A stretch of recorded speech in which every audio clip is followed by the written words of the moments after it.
Back to I spicy delights. വളരെ ഈസിയായി തയ്യാറാക്കാൻ പറ്റുന്ന ഒരു റെസിപ്പി ആയിട്ടാണ് ഞാൻ വന്നിട്ടുള്ളത്, സോയ ഡ്രൈ റോസ്റ്റ്. അപ്പോൾ നമുക്ക് വീഡിയോ കണ്ടിട്ട് വന്നാലോ, എങ്ങനെയാണ് സോയ ഡ്രൈ റോസ്റ്റ് തയ്യാറാക്കാമെന്ന്. വെള്ളം തിളച്ചതിന് ശേഷം അതിലേക്ക് സോയാബീൻ ഇട്ട് കൊടുക്കാം. ഇത് നന്നായിട്ടൊന്ന് കുതിരട്ടെ.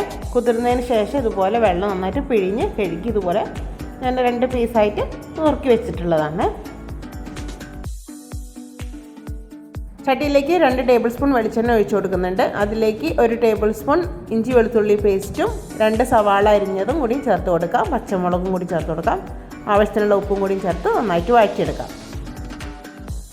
എല്ലാം നന്നായി വാടിയതിന് ശേഷം ഇതിലേക്ക് മസാലകൾ ചേർത്ത് കൊടുക്കാം. 1 ടേബിൾ സ്പൂൺ മല്ലിപ്പൊടി, 1/2 ടീസ്പൂൺ മഞ്ഞൾപ്പൊടി, 1 ടേബിൾ സ്പൂൺ മുളക് പൊടി, 1/2 ടീസ്പൂൺ ഗരം മസാല. ഇതെല്ലാം ഒന്ന് വഴറ്റിയെടുക്കാം പച്ചമണം മാറുന്ന വരെ. 2 തക്കാളിയും കൂടി ചേർത്ത് കൊടുക്കാം. ഇനി ഇത് മൂടി വെച്ച് കുക്ക് ചെയ്തെടുക്കാം. തക്കാളിയൊക്കെ നന്നായിട്ട് വഴണ്ട് വന്നിട്ടുണ്ട്. ഇനി ഇതിലേക്ക് നമ്മുടെ സോയ ചങ്ക്സ് ഇട്ട് കൊടുക്കാം. നന്നായിട്ട് മിക്സ് ചെയ്യാം.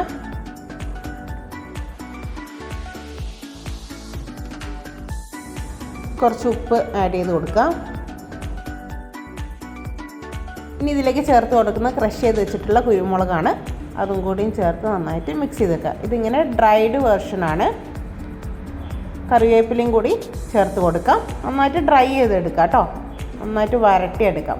വെള്ളത്തിൻ്റെ അംശമൊന്നും ഇല്ലാതെ നന്നായിട്ട് ഇതുപോലെ ഡ്രൈ ആക്കി എടുക്കണം.